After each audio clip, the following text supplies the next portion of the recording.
Hello everyone, for today's video kanaganing sayo kaayo ta di tamamahaw kay mulakaw maato taong ospital ato sa laboratory kay magpakuha ta og dugo or kanang magpatesta sa ato ang ihi. So na mapakuha dugo kay magpatest maghihapon na siya. So kani nagtry lang jud ko na ko'y ma video or ma-content ani kani nga time nagpa-laboratory ko ba kay kani lagi taas ng dugo no.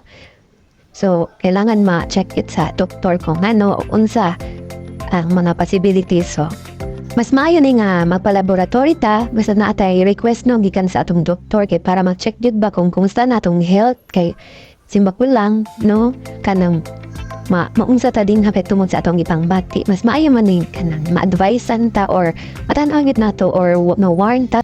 So, I hope na ganahan mo sa akong video. Don't forget to follow or to like or whatever you like. Walang tutagang salamat.